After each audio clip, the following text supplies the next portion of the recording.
All right, I think we're live. I believe so. Just takes a second sometimes, guys. Guys, thank you very much for everyone who's here joining us live today. I really appreciate all you guys coming online to watch us.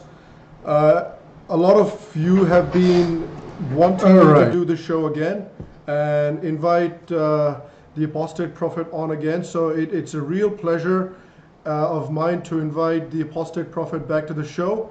So first and foremost, hey man, welcome to the show. Thank you so much. It's nice to be here. Thank you for having me. Yeah, absolutely. And it's been a while. I've been meaning to have you back on for a while. I've been getting a ton of requests to have you back on for a while. So first and foremost, it's great to have you on. And there's a ton of things that I want to talk to you about. But let's maybe start with something pretty major that you produced recently. You know, you dropped a pretty large video and a pretty comprehensive video about scientific mistakes in the Quran. And my first question is, why? Why did you feel the need to make such a comprehensive video on scientific mistakes in the Quran? Well, it was a long process. Well, first off, I made some videos long ago, actually, half a year ago or so, about analyzing the Quran further. I made this specific video in which I talked about a contradiction or a false statement in the Quran about the characters Mary in the Bible, or about the two Marys in Christianity and Judaism, and the Quran kind of gets them wrong and misidentifies them, and the thing is, it's a mistake that I was aware of, but that I never really cared much about. When I, sorry. No, you're good. When I delved more into it, when I cared more about it and studied it further, I discovered how amazing it is that there is such a blatant mistake in the Quran that people just seemingly ignore, that we are not really talking about, because it is such a huge, such a bad mistake that really puts Islam in a very horrible position. And I also realized how amazing it is that when I released that specific study, that specific video, or two videos actually, I made two videos on the subject, on that whole Mary subject. The response from Islamic apologists was zero. There was nothing. There were no responses, and people were asking them to respond, and they were like totally ignoring it. And I realized, hey, this is something, And then I kind of fell in love with the idea of analyzing the Quran and pointing out its mistakes. And I had always looked at the scientific mistakes of the Quran, and I made a previous video which I called the 43 scientific mistakes of the Quran, which was a rather satirical video in which I went over the mistakes, kind of made fun of it a little bit. It was more an entertainment thing than an analysis. I thought, why do I not just sit down and study the Quran through again, make a note of all the scientific mistakes, and then write everything down, make a video of it. I also checked if there is such a video on YouTube. There is no video that collects all the mistakes, and I thought, okay, this will be my project. This will be the first thing, and it will be huge, and I will eagerly wait for Islamic apologists to respond to that. So I promised to make it once I reach 100,000 subscribers. Unfortunately, there has been a huge delay because the Quran is so ridiculous, and it took me so much time to actually to sit down and put everything together, write a script in which I could where I could limit the video to 1 hour and still make it as comprehensive as possible. But in the end, I did it, and so far the response is crickets. I don't know.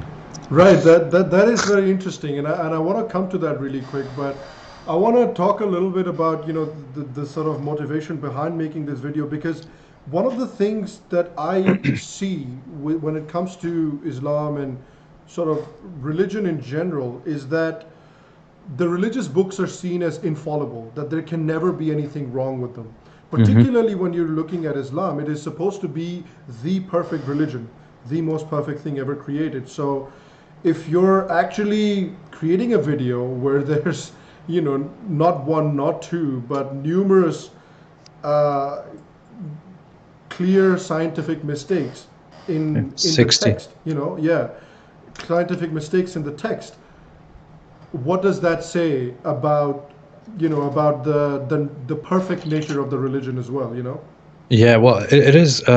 Islam has this very, very special, unique, specific claim that that their religious book, their holy book, was directly authored by the Almighty Creator of the universe, who put this specific book together and revealed it directly, word for word, as it is, without any human or any different intervention to the humans. Allah gave it to the angel Gabriel, and the angel Gabriel directly gave it to Muhammad. And nothing got lost. It is entirely the word of the Almighty Creator, and in that text there are so many mistakes.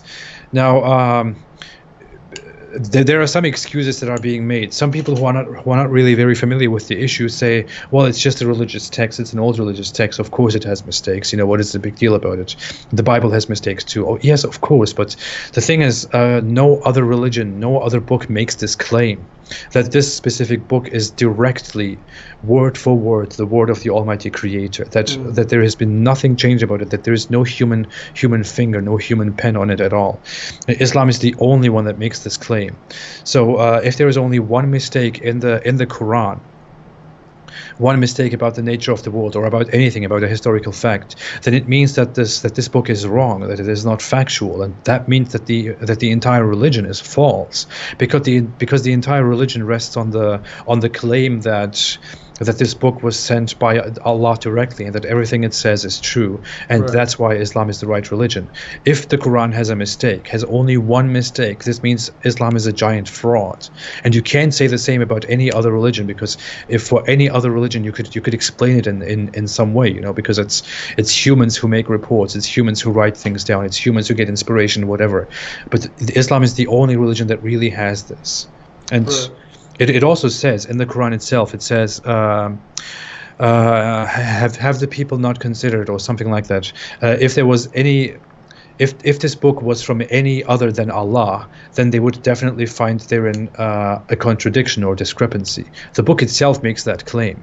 So if you take the book's claim itself and then prove that there is a mistake in the Quran, this means the whole religion is discredited. Right. That is amazing. So now let's come to the response part. Like, what's a common response that Muslims make to this argument that there are so many mistakes in a so-called perfect religious text? Well, one of the things they say is a very cliche response phrase, which doesn't really mean anything, which is the Quran is not a book of science, but a book of signs. It doesn't mean anything. What does that mean? The hell? It's a book of science, not of science. It Right. doesn't mean anything at all. It's a Right. ridiculous response to just evade the whole thing. It's like, well, it doesn't make any scientific claims. It just gives you signs to understand the universe, or to understand the world around you, or to understand God. But that doesn't mean anything. The Quran clearly makes very, very clear scientific assertions, like what the stars are, what they do, what the sun is, where the sun goes at night, and all that kinds of stuff. So that phrase is a completely ridiculous phrase. It doesn't really mean anything. Another response is, of course, other responses can be collected in very, very heavy but deceptive apologetics around what these verses actually mean. And I have presented such apologetics in that video as well. And I want to make a series in which I want to summarize all these mistakes, in which I want to go into those apologetics too. For example, there is a thing. There's this one of my favorite mistakes is that is where the Quran says that the sun sets in a muddy spring. Right. This character called Dhul-Qarnayn goes to the setting place of the sun and finds the sun setting in a muddy spring, which is a ridiculous verse, which kind of shows the primitive nature of the time and place where the Quran was authored.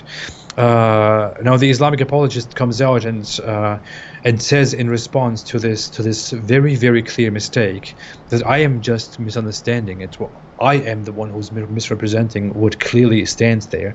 Right. And what it actually means, although it doesn't say that, but what it actually means, and can't can't manage to mean is that this character called Zulkarnain only saw it that way. He only saw it as if the sun was setting in Amadi Spring, and that we shouldn't take it too literally. Although the text really clearly says he went to the place where the sun sets, and he found it setting in Amadi Spring.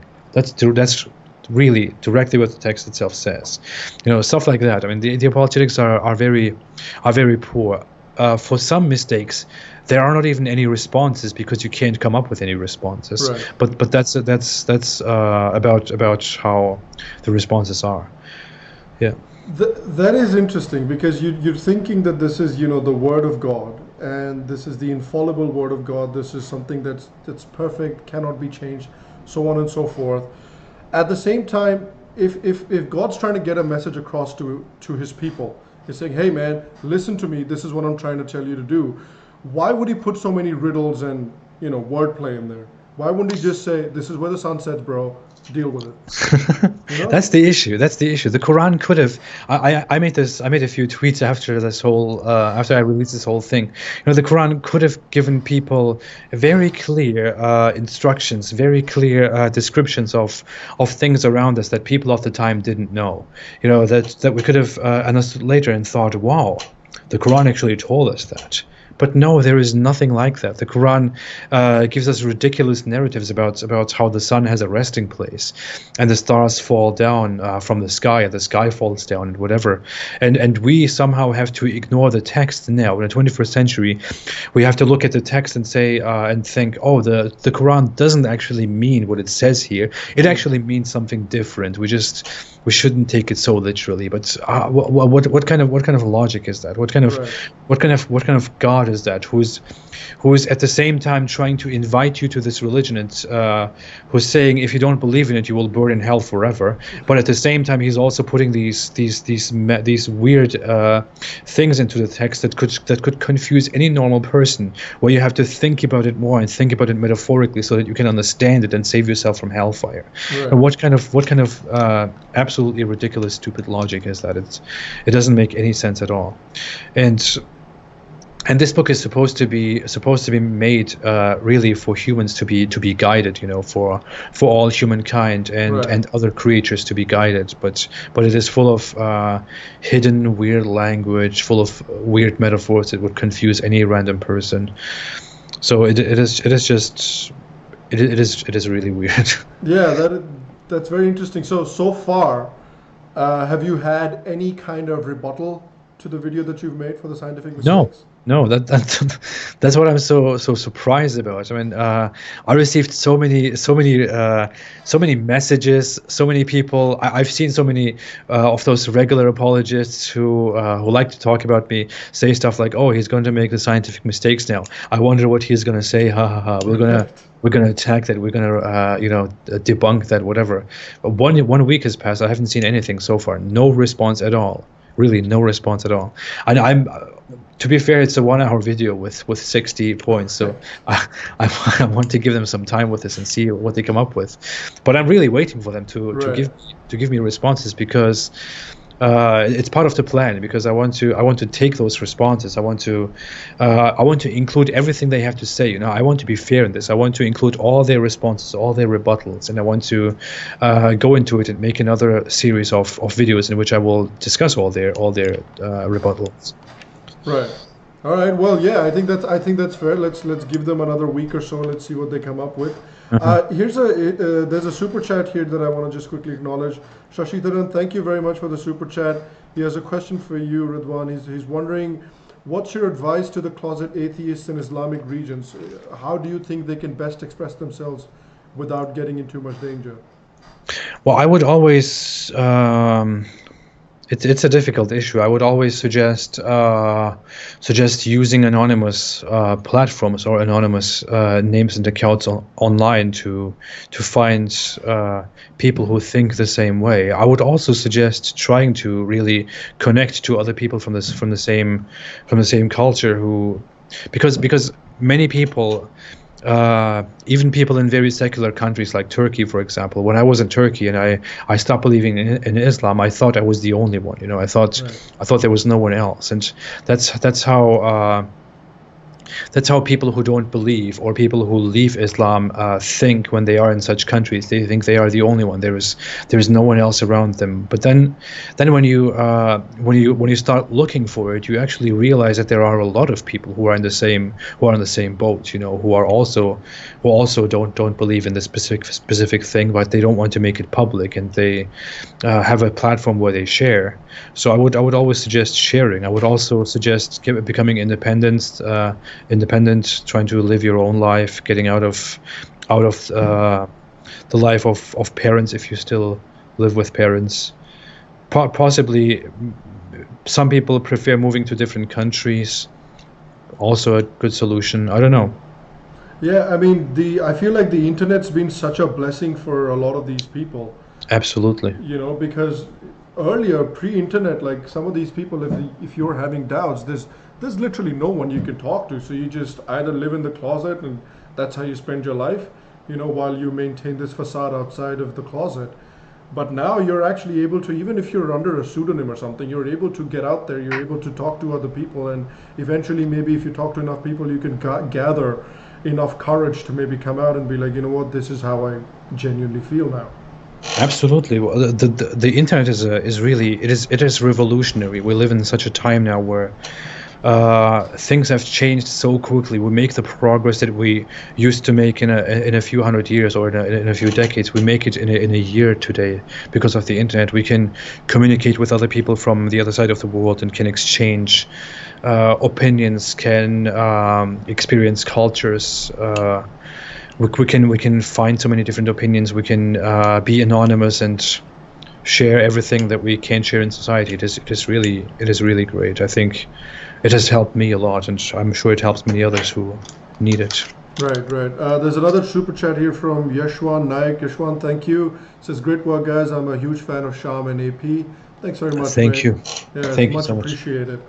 I want to talk about something that's been it's been a bit of a feature among Muslim populations in certain countries, and it was really brought to the fore recently by an actor in India. This is an actor that has been making statements like these quite regularly, but I think it speaks to a broader narrative as well. What he was basically saying that, it was an incredibly funny video. You have to like watch it to really enjoy the irony of it. But he was basically saying that, Muslims are such victims, and woe is me, and we're so persecuted everywhere. At the same time, he was saying that one day the whole world's going to be Muslim. At the same time, he said the Quran says that inshallah the whole world's going to be Muslim one day.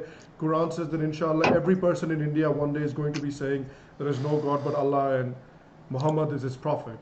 And I'm just saying, I just think to myself, that is an incredible state of mind to be in.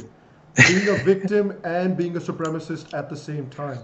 Yeah. And it really seems to be a sort of a trend in a lot of countries where a sizable Muslim population is present. Maybe they're not the majority, but there is a sizable population. And what do you owe that sort of simultaneous victimhood / supremacist mindset to? Let me tell you, it's not just a trend among bigger Muslim populations. It's actually very common Muslim thinking. When you grow up in Muslim culture, when you are raised a Muslim, you learn two things at the same time. You learn that the entire world is against you, that everyone is against you, that everyone wants to persecute you, everyone hates Islam, everyone hates Muslims, they all want to deceive you and trick you and whatever. You can't trust anyone. That's basically literally what you learn as a Muslim, and that's what most Muslims learn regarding the non-believer, regarding the infidel. I was personally told, as well as so many others, as well as even people who don't really come from very religious families. It's a very common thing that to be told that you can't trust non-Muslims. You can't trust. I mean, in my culture, on my side of the world, it was you can't trust Christians, you can't trust atheists, you can especially never trust Jews. How dare you even speak of it? And I bet on the other side, when you are confronted with Hindus, it's you can't trust Hindus. And in the same way, you learn all the time that everyone wants to persecute Islam, which is also based on the idea, on fundamental Islamic teachings that the polytheists in Mecca, who were Muhammad's enemies, persecuted the Muslims, and the Muslims, of course, did nothing wrong ever at all, and Islam came out of persecution, and people will always want to persecute us. At the same time, while learning this, you also learn that Islam gloriously spread by fighting these bad infidels who, of course, were so shameful that they wanted to protect their own culture from being forcibly converted. Who so shamefully wanted to protect their lands and their people and wanted to keep them, and Islam gloriously defeated them and spread the religion. Right. You learn these two things at the same time. On top of that, you also learn, as you said, that in the future everyone will be Muslim, or most people will be Muslim. Most people will convert to Islam. We always heard fairy tales about how English people will convert to Islam, how German people will convert to Islam. America will probably become Muslim, or stuff like that. You learn these fairy tales while also believing that you are the most persecuted group and that you can't trust anyone, but that Allah will somehow make it happen. But and that you are also supposed to go out there and convert as many people to Islam as you can, because it is an obligation on Muslims. So it is really a very, very messed up mindset. And let me tell you one thing. At the same time, while learning all of this, you also learn the divisive idea that not only does everyone want to persecute you and everyone deceive you, you also learn that Muslims are one nation. Muslims are one fraction in this world, and there is only one other nation, and that is the infidel. So the infidel is one nation and Muslims are one nation. The infidel are all the same. They all help each other against the Muslims. That is literally what you learn, and that is what they tell you. It's a very common phrase. Kufr is one nation, so infidel is one nation, and Islam is one nation. It's a very common thing you learn. So it is an entirely Islamic way of thinking, a very toxic way of thinking. How many people do you think realize that contradiction in the Muslim world? Do you think there are people that realize that contradiction and is like, how are you guys acting like the most oppressed people while saying that one day we're going to convert the whole world to Islam? They don't. I actually thought about this one thing. It's related. It's not directly an answer to your question, but it's related. You learn under Islam constantly that Islamic people fought wars and basically beat Islam into the others' heads and whatever. You learn that the Ottomans so proudly fought the bad Byzantines and spread Islam gloriously and did the right thing and stuff like that. You learn all these things as a Muslim, but you somehow don't really grasp that means that you spread the religion by the sword. Those two things somehow don't go together. Only when you are you learn, oh, we fought all these wars. We of course it's always we. It's not even our ancestors. It's we. We fought. We beat them. We spread Islam. We fought for Allah. We did this. We did that. And then a non-Muslim approaches you and says, "Is it right that Islam spread by the sword?" And you're like, "No, no, no." Like, why would you think that? That's a lie. And that's amazing. It is. It is amazing, yeah. because you don't learn it from that aspect. You learn that it was always a rightful, an honorable, a wonderful, a good thing to do. And no one ever tells you that it was probably a bad idea, and that this literally translates to spreading Islam by the sword. When you are suddenly confronted with the question, you think, wait, that's bad. That can't be true, because we were right with the good stuff, So your question is obviously a no. Right. And in the same way you don't grasp that these two ideas, that you are persecuted and that everyone hates you and that everyone wants you to be one of them and they want to trick you, but also that you should spread Islam and that everyone should become Muslim and that everyone should listen to you, that these two ideas are somehow a complete contradiction and reveal you to be stupid about things. You know, Right. you don't understand that. It doesn't really process very well because you get this through major Islamic indoctrination, where Islam is always right, and every other culture and every other religion, everything before Islam is always wrong.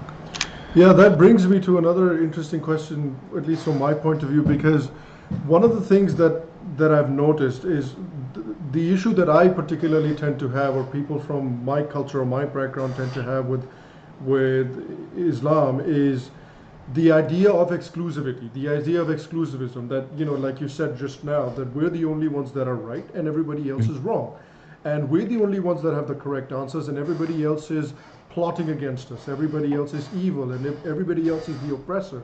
And so it is our sacred religious duty to rid the world of these oppressors who are plotting against, the Prophet and Allah. And so what I feel and I fear that the problem that creates, that kind of an exclusivist ideology creates, is it dehumanizes other people. It It dehumanizes does. non-Muslims. The problem with dehumanizing other people is that once you dehumanize them, once you take away your shared humanity with those people, it becomes very easy to attack them. It becomes very easy to hurt them and kill them.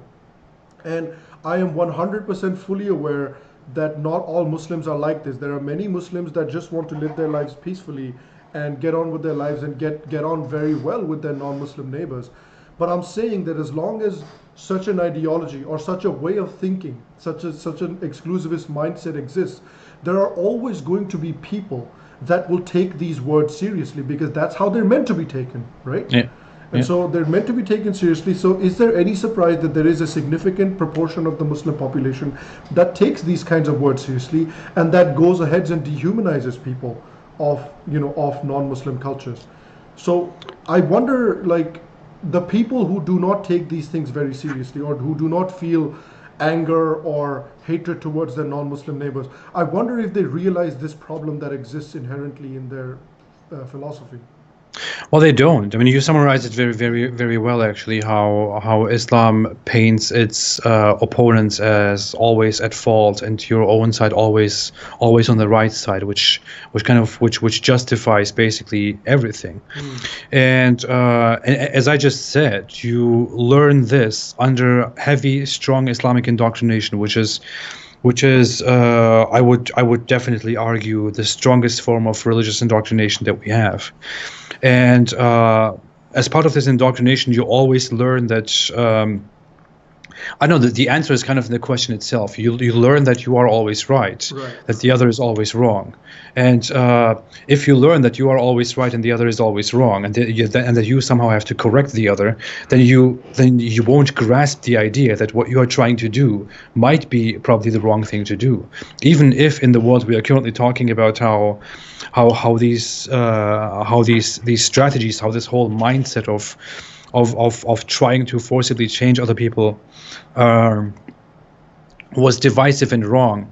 You don't think about Muslims will think that way about everything else. They will think that Christians are supremacist, that Hindus are supremacist, that Jews want to destroy the Muslims and this and that, but they will never ever come up with the idea that their own mentality of turning everyone into a Muslim because everyone else is not great and everyone else is at fault, that is somehow a flawed and a bad way of thinking. It just doesn't get really through, and you have to make that clear. This is actually a nice conversation. I kind of think now, thanks to our conversation, that I should probably stress this issue a little bit more in future talks, because this is a really interesting thing where you could awaken a lot of Muslim people. But yeah, this is basically what it is. Yeah, because the thing is that that's been the biggest issue, that when it comes to me, when it comes to the culture that I'm from and their history with Islam, that has been the biggest issue, because Hindu culture has always worked in a way where, if we come into contact with a new culture that we have not been in contact with before, we'll just be like, all right, tell me about your guy. And if we like your guy, we'll add him. It's like collecting Pokemon cards in a way. It was like, all right, tell me about your guy. If we like your guy, we'll add him to the millions and millions that we have. Because, Uh-huh. a new way of thinking is something, if we enjoy it, we add him to our so-called pantheon, and that is how Indian culture has worked when it's come into contact with either the Greeks or the Central Asian various Central Asian tribes. So and that's how it's always worked. But Islam was a very rude awakening, or a very rude sort of shock for Indian culture, because they didn't want to A, discuss their culture with us. B, they were like, well, the only way that you can have Allah and Muhammad is if you get rid of all your other Pokemon cards. That is the only way you get this Pokemon card. I'm like, bro, that doesn't make any sense, and so I think that's a conversation worth having between Muslims themselves, and maybe to create a better dialogue between sort of Muslim and non-Muslim cultures as well, is sort of working to realize their common humanity. Here's another question. It's a super chat question from Kaushik Sunil Mohanty. Thanks, Kaushik, for the super chat. Appreciate it. Says, love you both, and the question is for both. Do Muslims realize and fully understand what's in the Quran, or do you think most of it is just blind faith of what they hear? Most of it is just blind. I mean, I would carefully say that most Muslims have never read the Quran in a language they understand. Wow. I don't even have to be careful about that. It's very common basic knowledge that the vast majority of Muslims, even Muslim scholars, even many Muslim sources admit that, say that most Muslims have never read the Quran fully in a language that they can comprehend and understand.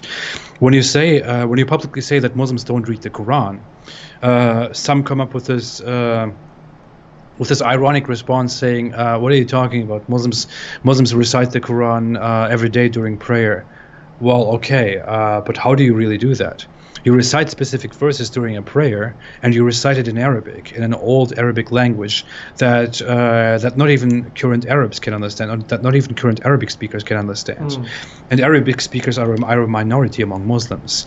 So let's say most Muslims are also kind of against this whole idea of reading the Quran in a language other than Arabic, because they have this idea that it can never be fully translated, so they don't do it.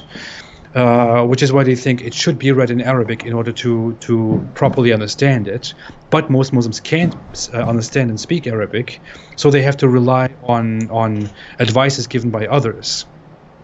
Not even among those who speak Arabic is it a common thing that people have thoroughly read the Quran. So by all this information, you can assume that the vast majority of Muslims have never read and understood the Quran, which is really a sad, weird, tragic thing. Right.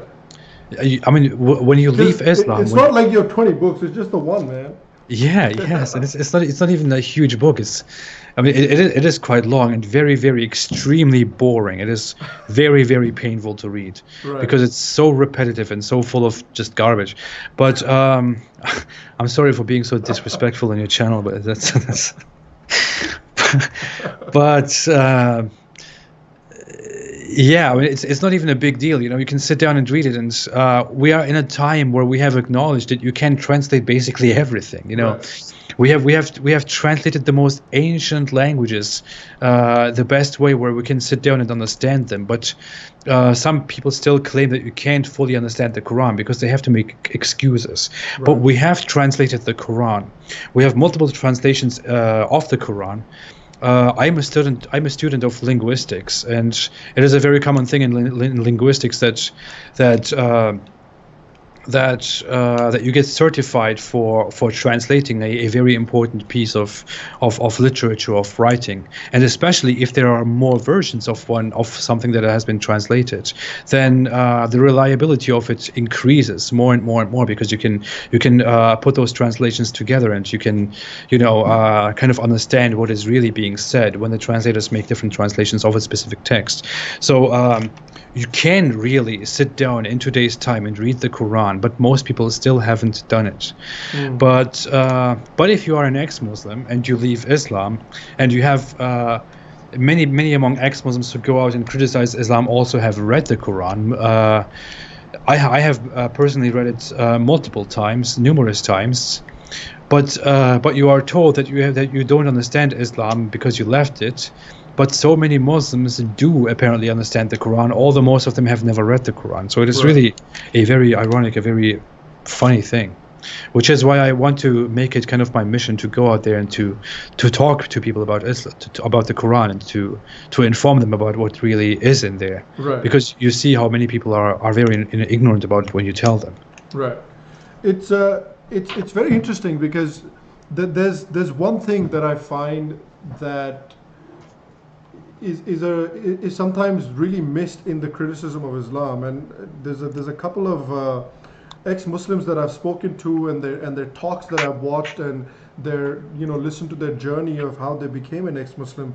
One of them's Hassan Radwan, and I listened to his conversation on the Charvaka podcast, that's Kushal Mehra's podcast with him, and he talked very extensively about how one of the things that really started his journey towards becoming an ex-Muslim was the whole idea of the treatment of women.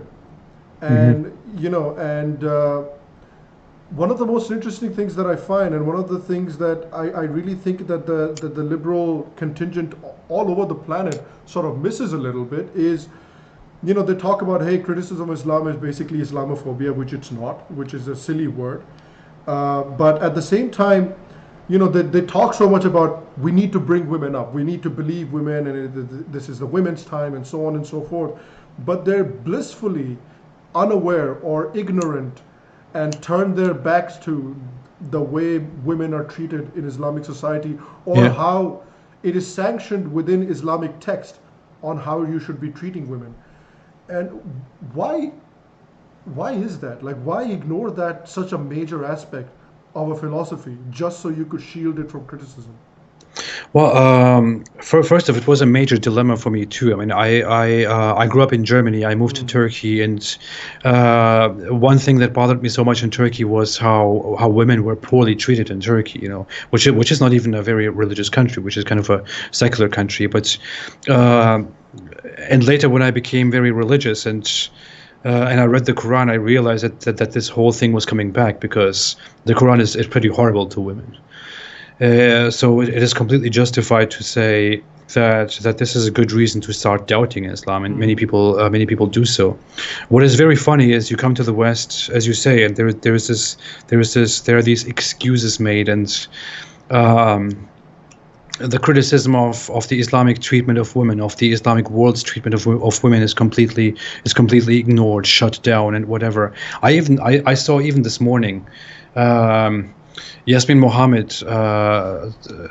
talked about how women are oppressed in Islamic society, right. and then someone comes and says, "Oh, I wonder if she will also talk about how women are oppressed in fundamentalist Christian society." Right. How about we stick to the topic for a second? Yeah.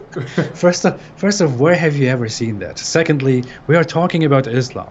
Why does this always have to happen? Well, it is a thing. In the West, people have somehow bought into this stupid idea that any criticism of Islam is somehow motivated by racism, because 9/11 happened, the Twin Towers, right. The bombings in London happened, and all the other stuff happened, and many people on the right, or even in the center, or many on every side of the political spectrum, started talking about how Islam is related to this. This is how they got. How they got into contact with Islam for the first time, and they thought this is how Islam introduced itself to our society, and it is obviously dangerous. So it became kind of a popular thing among the right to criticize Islam and to disavow that, and to kind of to reject Islamic culture, to reject more Islamic influence, because everyone thought, well, we have seen what happened last time when we allowed Islam into our culture, and this kind of thinking kind of caused a reaction among left-leaning people and others to think that every criticism of Islam is also fueled by racism, because of prejudice, because of things like 9/11, right. Because it's a popular right-wing talking point, and that is somehow racist. And we, as people who have compassion for minorities, because Islam is obviously a minority in the West right now, right. we have to stand up for Islam, and we have to defend it, we have to protect it, we have to shield it. We have to say that every kind of criticism of Islam is probably not a great idea, that we should be focused on our own flaws. Of course, this was very much sold to those people by by none other than Muslim activists. Right. You have people in the West now, like prominently known, like Ilhan Omar and Lina Sarsour and other people. You have, I bet, so many people in India too that I'm very unaware of, Right. who are Muslim activists and who spread contradictory messages and try to win over allies and try to tell them that Islam is completely misrepresented, that your knowledge on Islam is completely wrong, that Islam is actually a very, very peaceful culture, Right. and even more peaceful than Christianity, Hinduism, Buddhism, Judaism, and every other possible ideology that you could possibly think of, or religion that you could possibly think of, or way of living, whatever you call it. So it's I don't know. It's a big net. We could talk about this forever, but it's a big net that I believe comes down to how Islam or how Muslims want to protect Islam from criticism, and have successfully sold this strategy of protecting Islam from criticism to gullible people in the West and in other places who Right. think that criticizing Islam was kind of was just a thing that was made out of prejudice. And I talk so much, I don't even know where. No, I think you answered the question quite well. You know, they're coming. A lot of the liberals that are supporting Islam in the West, especially the treatment of women in Islamic societies in the West, they're coming from a good place, but they're applying that in the worst way possible, because it's not helping the women in those Islamic societies in any Yeah. way. So, you know, even though you're coming from a good place, you're not helping the situation in any way. Here's another super chat from Udayan Jadav. Udayan, thank you very much. He's asking why liberals support Islam. I think we just discussed that question. Yeah, yeah. Hopefully we were able to answer it to your satisfaction. It is very ironic. Just to add, you see very quickly that I could always give examples from the West. You see in America how people are so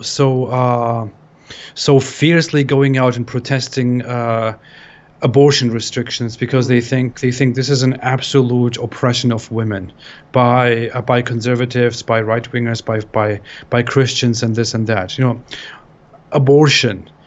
Seriously, I mean, you could talk about whether that is an oppression of women or not, but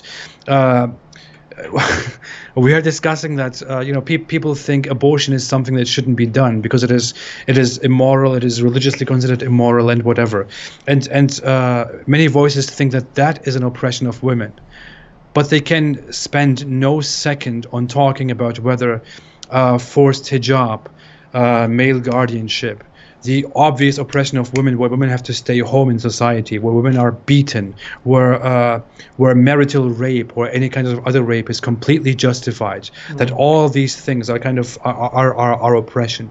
You have really no moment to talk about that, but you have so much time to yell and scream about abortion. There is really a giant hypocrisy going on here. I mean, there is, and I'll give an example sort of close to home as well, from India. There's, you're talking about abortion, and sure, you can make the case that, okay, abortion, you might consider it immoral, but should women have the right to do it within a certain time frame? Sure, I believe that women should have, at least within a certain time frame, have that kind of agency. And sure, it's a good conversation to be having, 100%. But at the same time, you're having that conversation, which is a good thing. You're talking about women's rights in Christian societies, which is a good thing. But then you completely, on the other hand, go ahead and ignore arguably much worse things that are happening to women in Islamic societies. I'll give you an example from India. In India, there is this practice called triple talaq, where all you need to do is, a Muslim man, all they need to do is say talaq, talaq, talaq 3 times to his wife, and he's legally divorced. In India, that is legally considered a divorce.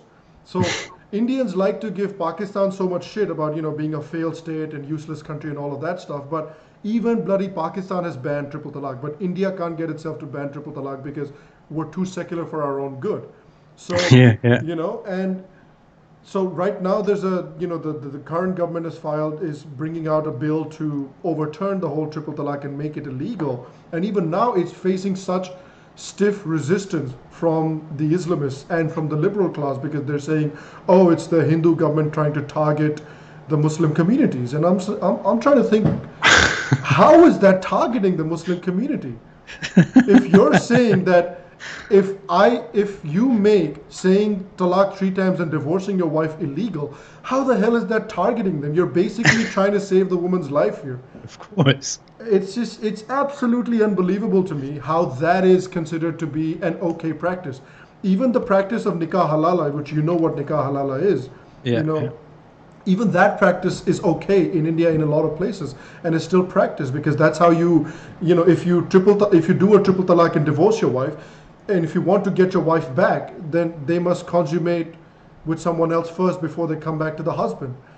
And so even that practice is done in certain places in Muslim societies in India, and even that is something that the Yeah. liberals will come out and defend, and they'll say, you know what, that is their culture. Let them deal with it themselves. And I'm like, are you out of your goddamn minds? What are you doing? It is one thing if you want to be quiet about things. It is one thing if you want to say, okay, this is one thing that we have to fight, Yeah. and then you are quiet about the other oppression that has more to do with Islam. It is one thing if you are quiet about it, but if you come out to defeat one kind of thing that you call abortion, one thing that you call oppression, but then you think that we shouldn't focus on the other thing at all. That is just giant hypocrisy, and you can't. And people like that are just not qualified to talk about oppression or anything at all. Yeah, it is quite silly. This whole thing is really quite silly. Here's another super chat from Suyog, and this is a message for you, Ridwan. It says, tell Ridwan he's doing great work, and we often discuss his videos in our friend circles here in Mumbai. Don't stop your work. All the best. Thank you so much. I appreciate that. Thank you. Yeah. All right. So I want to ask you a charge that I see people making against you and a lot of ex-Muslims very often. This is something that I see, I think, most commonly on Twitter and on social media, is that people like you leave Islam for fortune and fame. But it's true.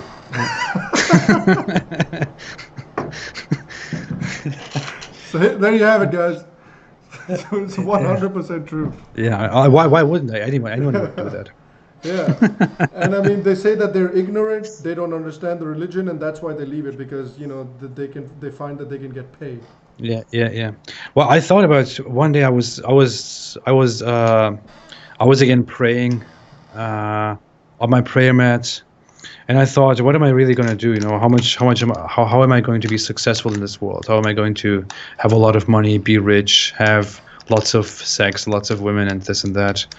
And I thought, hey, the best thing would be to just say, hey, I left Islam, and go out there and tell people that I left Islam, and boom, I'm rich. Right. I'm rich. I'm successful, and everyone loves me, and Right. I can have all the women in this world and that stuff. It's very convenient. So that's obviously why. Well, also, I mean, the counterpoint to that is if you could have waited, you could have gotten 72 a little bit later on. Yeah, but who really wants to wait and die? That's fair. It's like, That's fair. I mean, it's either have one today or 72 later. It's a hard trade-off. yeah. No. I would rather have them now than 72. Who can deal with 72? That's fair. That's the part I wonder if that's the part that like the Quran like expounds on, that once you get those 72, do you have to deal with them after? Yeah. Like, do you have to live with them and like deal with their shit later on? I don't know. Because that would be horrible, like if you think about it. It is horrible. I mean, Yeah. who really wants to deal with 72? 72, dude. 72. That's a lot. What the hell? Yeah. Oh my god. But seriously, it was always a weird thing. I mean, sometimes I try to say this. I don't really know how to express this thought. Just to be serious for 1 second. When I was a Muslim, you learn that if you go to heaven and you are a righteous man, and if you are a righteous Muslim, you will have at least 2, or most likely more, women, virgins by your side, who will do whatever you want. They will do anything for you because they have nothing else. They have no consciousness, no mind, nothing. They just Right. there to serve you and to have sex with you and to be around you and make you happy. And that is your reward from Allah. And it's kind of a weird thing because you learn that in the Quran, and it's obviously directed at men. So what are the women thinking when they sit there? I always wondered. But I don't know. Growing up in Germany and just not being in this culture and growing up in a very German way, thinking very German, I always that was something that made me feel uncomfortable when I was a Muslim, and I used to pray to God and to pray to Allah, and I thought, I mean, sometimes I really thought like, okay, Allah makes me this promise, but what does it really mean? You know, what does it? Does it? I mean, I don't want to blaspheme or anything, and Right. I really mean my religion. I really mean my faith. I really want to believe in this, but. I was wondering if there is a chance where I would say I don't really want those versions, you know. I mean, Right. thank you for giving that to me, but I don't really want that. Is there a possibility I can opt out of that and just live with my wife? You know, Yeah, just get some KFC instead. You know? I How about thought about like I endless thought about KFC for a year? How about that? You know? yeah. Yeah. It's something that I thought about when I was religious, and it's kind of it seems very ironic to me when I think about it now that I left Islam. You know, how I don't want to praise myself, as that's what it sounds like, but I was more moral than if that is moral, you know, Right. than what the Quran told me. And I feel like isn't that how there's a lot of Muslims who are like that as well because they read the Yes. stuff in there and then they're like, dude, I don't want to hate so and so because so and so is a nice guy. Just because he's not Muslim doesn't give me any reason to hate him Yeah. or give me any reason to hate my wife or treat my wife like my property or anything like that. You know, there's people probably who are more moral themselves than the books that they're taught to believe in. Absolutely. I would say most Muslims, I would say the vast majority of Muslims currently in our time are far more moral than the religion itself, than the Quran and the Hadith. They are definitely more moral. And probably 90%, 95% of Muslims today are by far more moral than Muhammad, definitely. But this is a tragedy, you know.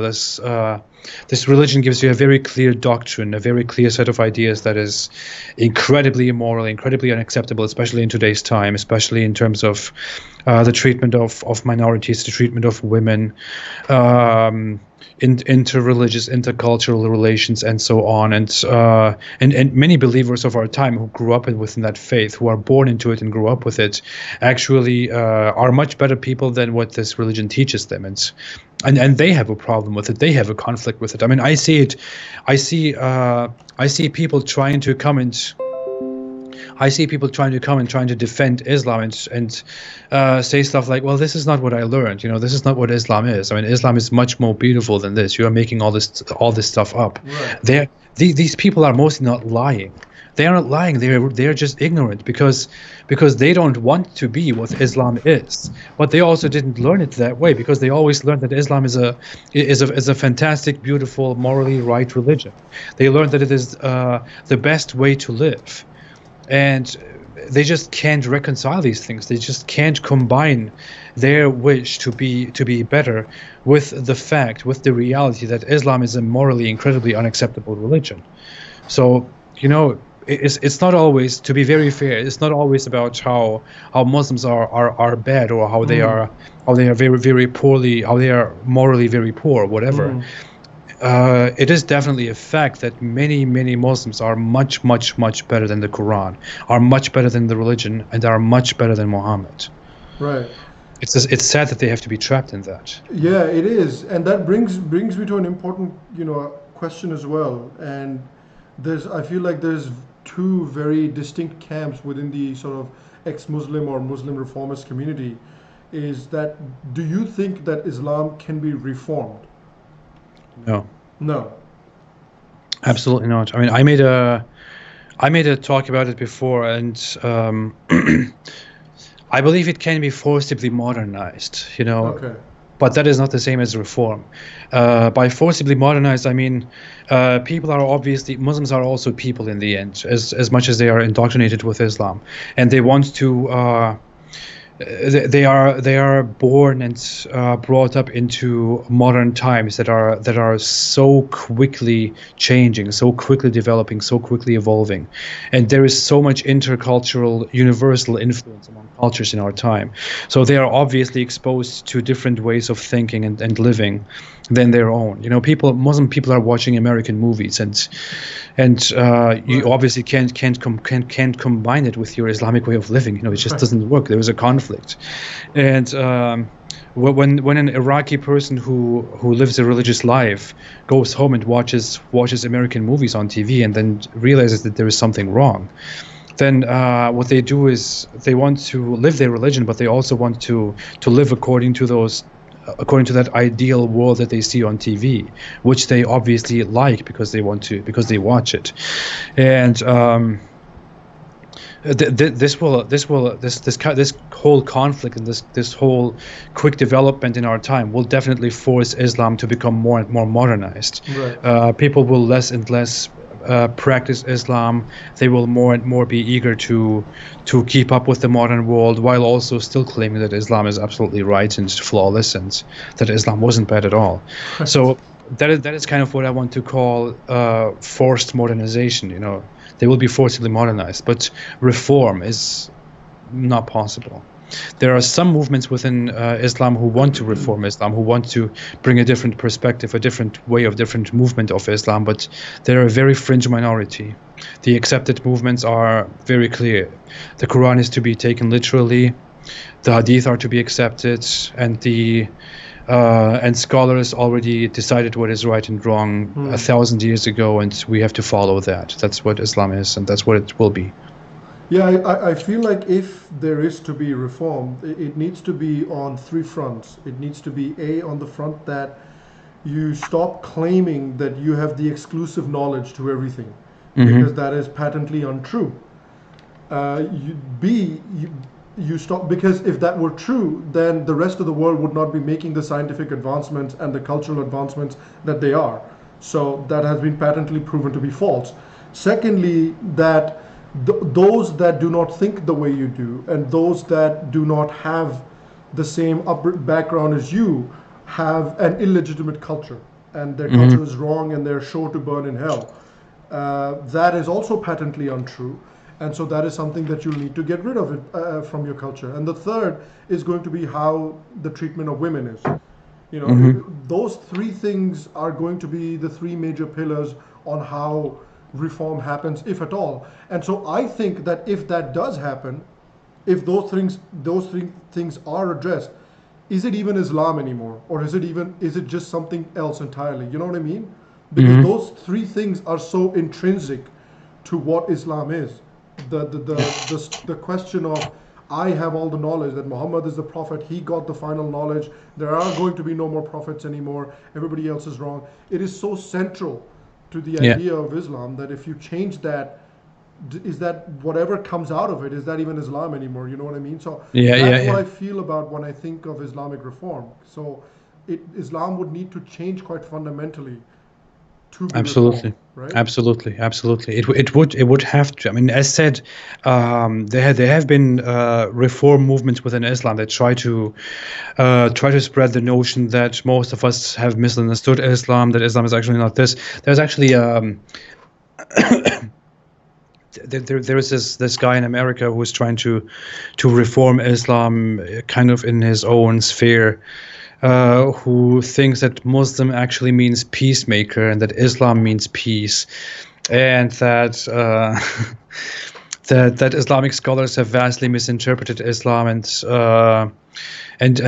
made up reports about Muhammad and this and that, and that our ultimate goal is to make peace in this world, and this is how Islam should spread. So he's really trying to tackle the whole religion from all aspects, and trying to change it from all aspects, trying to change the whole intercultural distrust that is very common among Muslims, and that people learn from their religion that you have mentioned. He's trying to break down all those fundamental rules, fundamental sources that lead to this way of thinking, and also reinterpreting conflicts that we have in our time and that we will have in the future. But it is a very fringe movement, and it is very vastly rejected. It won't lead anywhere. Right. It has no chance of survival. The thing is, the problem with Islam is that it has a mechanism where it is the only religion that has brought a book that claims to be from the Almighty Creator. It's funny how this is how we began the topic.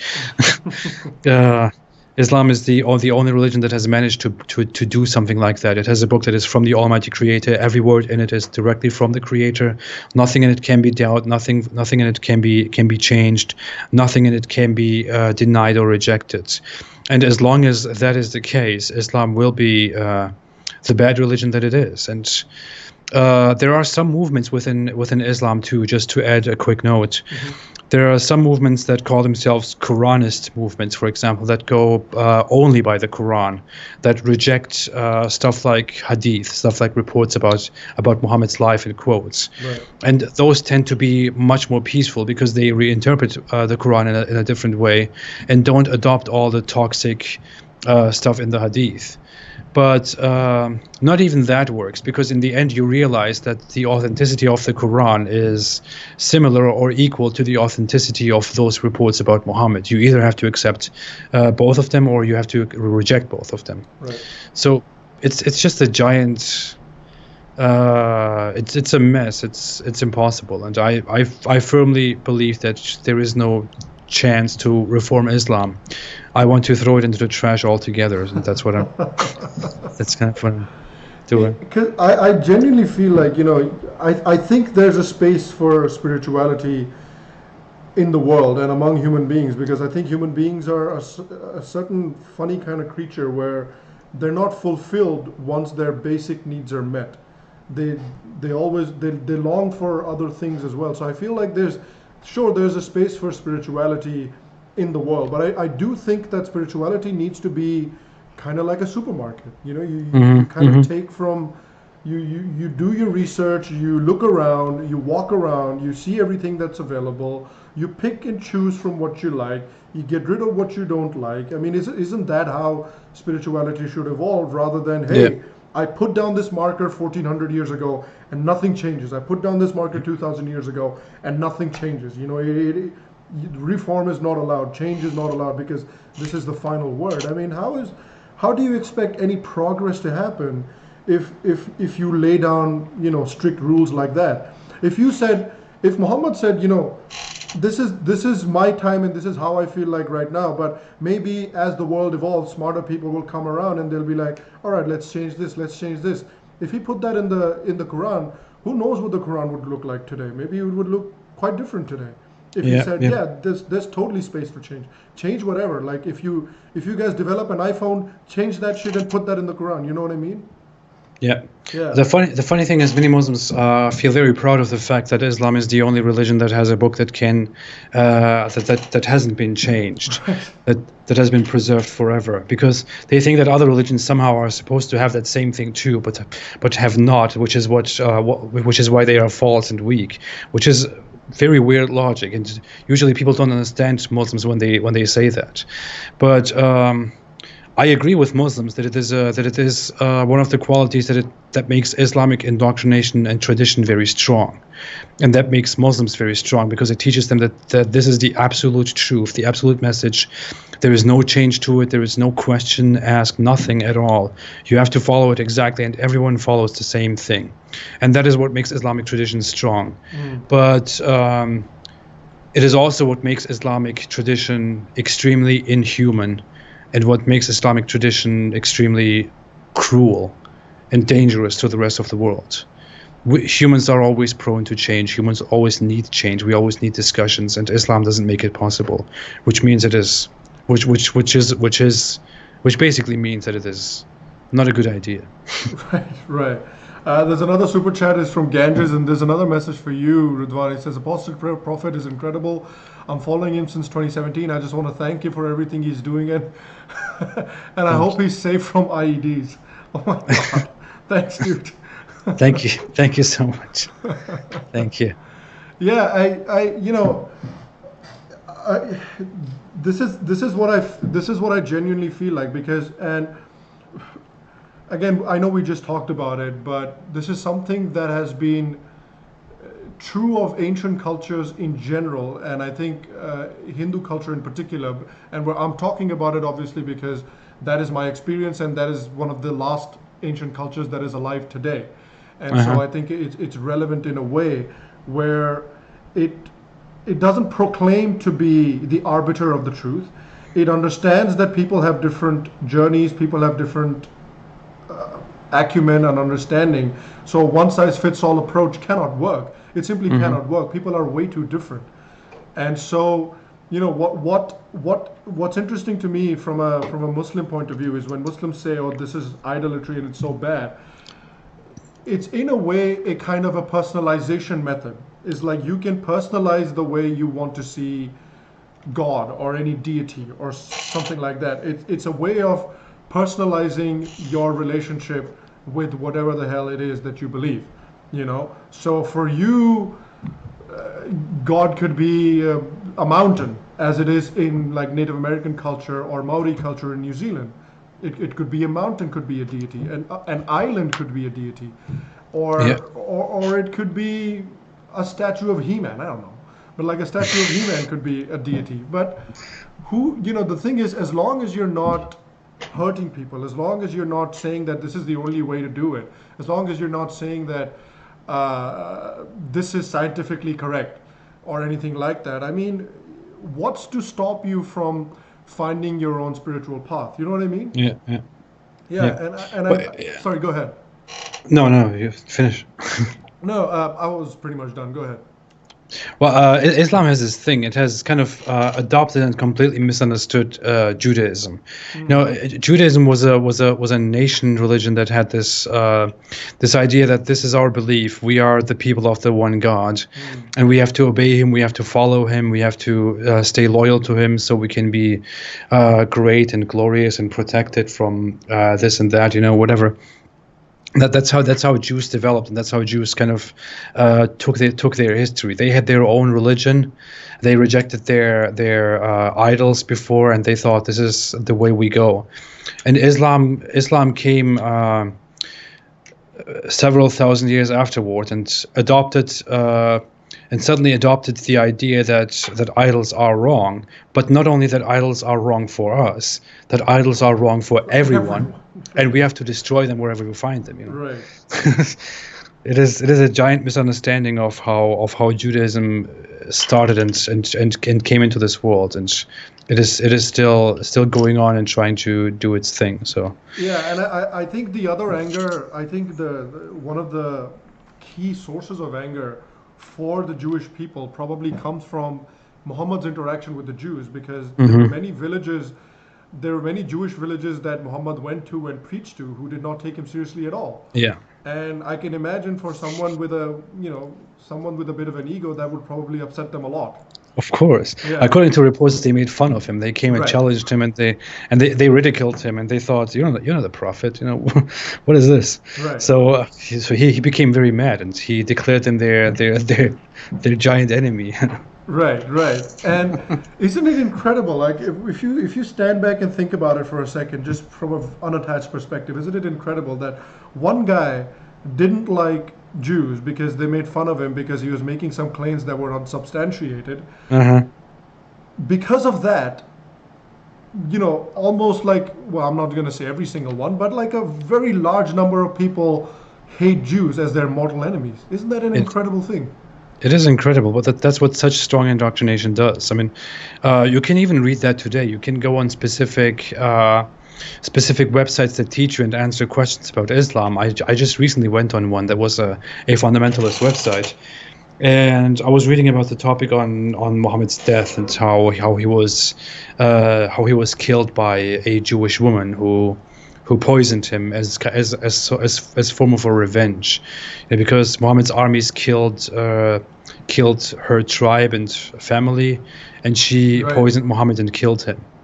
And this fundamentalist Islamic website was basically telling its readers, who are asking questions to better follow Islam, it was telling its readers how this is one of the reasons why we have an ongoing conflict, disagreement, and hostility with the Jews. Right. You know, the Jews. Right. Of course, because they have also killed our prophets, just like they killed many other prophets. And Islam has this mentality that some Jews did something, one Jew did something, or two Jews did something, or a specific group of Jews did something, which means there is now a conflict between Muslims and Jews forever for the next 2,000 years, and every Jew is responsible for the fault of this specific Jewish group. And because this specific Jewish group acted in a certain way, it means that all Jews are like that, and we can't trust them. Islam has this toxic way of thinking. It spreads this very conveniently. Yeah, and I know that story as well that you're talking about. I think it was a woman whose, I think, village was murdered and his husband and father were killed. Yeah. And then I think Muhammad made him one of his wives, or I'm not sure, but she was living with him, and then she was, obviously I can imagine somebody being angry if you see your husband and your father get murdered by someone. So she tried to poison him. And if you look at it in context, it doesn't appear to be like, oh my God, the Jews are conspiring against the Muslims. It just sounds like somebody was really pissed off for good reason. Well, she invited him over and said, I have some lamb to offer. Right. Please eat. And Muhammad was weird enough to sit down and eat from the food of a woman whose entire whose family he just murdered. Tribe he just killed. Yeah, I mean, that's an incredible thing. It's an incredible thing to like create animosity towards a people based on a story that is told largely out of context as well. Yeah, it's a silly thing. All right, Ridwan, before I let you go, I just want to get like your final word on. I know, if you wanna give us an idea of maybe what sort of projects you're working on in the future. Well, thank you for your channel. Yeah. I'm currently still working. I had a little bit of difficulty recently. I had a lot of a time where I didn't post videos regularly anymore. The reach of my channel went down very much because I didn't do anything for a very long time. I focused on studying the Quran and making these scientific Quran mistakes. Now that I have released that, I want to go further into making Quran mistakes again. I want to make another study on talking about all the scientific mistakes in the Quran. No, all the historical mistakes in the Quran, all the factual mistakes in the Quran. I want to go into analyzing further and discussing the scientific mistakes of the Quran. I also want to go back to making regular videos every week on all kinds of Islamic issues, on Islamic culture, on Islamic prayer, on Islamic theology, on how Islam differs from different cultures, and so on. So there will be a lot of stuff, and at the same time, I'm also currently writing a book that I will hopefully have finished at the end of this year or next year, and I want to publish that. So, yeah. Oh man, great things to look forward to. I hope I can do all of them in a good time. No, that's great. And finally, there's a ton of questions in here, but let me just put them into one. What's your sort of advice to the Muslim community at this point of time? To the Muslim community, I would always suggest just being open. We are now in a time where people are more connected. We are closer to each other. We are connected more and more to each other.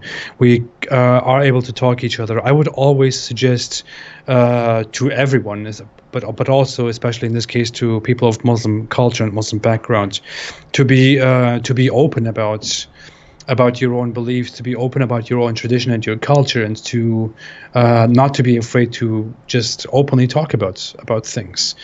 Not to be afraid to sit down and have discussions. I have, for example, never been someone who has attacked individuals or attacked religious groups based on who they are and what they are. I think everyone should abstain from that. I think everyone should be able to come together and have proper, fruitful discussions in order to solve the problems that we are talking about all the time. Also, just understand people. Right. Just sit down and understand people. Listen to people. Is what I would eternally suggest and demand. Yeah. And stay away from Islam. Well, there you go. Yeah. All right, well, guys, thanks very much for everyone who's joined us. Thanks very much for everyone who's supported on Super Chat. It's been great fun having you along for the ride. As I spoke to Ridwan, it's been great fun talking to you as well. So thanks for coming on today, man. I appreciate it. Thank you so much. Thank you so much for having me here again for a talk. Thanks everyone for listening. Yeah, no, it was great fun, and hopefully we'll have you on sometime in the future as well. Hopefully. And yeah, for sure. And guys, thanks again for watching today. If you liked today's episode, please make sure to subscribe to the channel. Please make sure to go check out Ridwan's channel as well. It's called the Apostate Prophet. I will leave a link in the description of this video below as well. So go check out his channel, go subscribe to him. It makes a lot of great content. Make sure to go check it out if you haven't already. I will see you guys for the next episode. And until then, stay happy, stay healthy,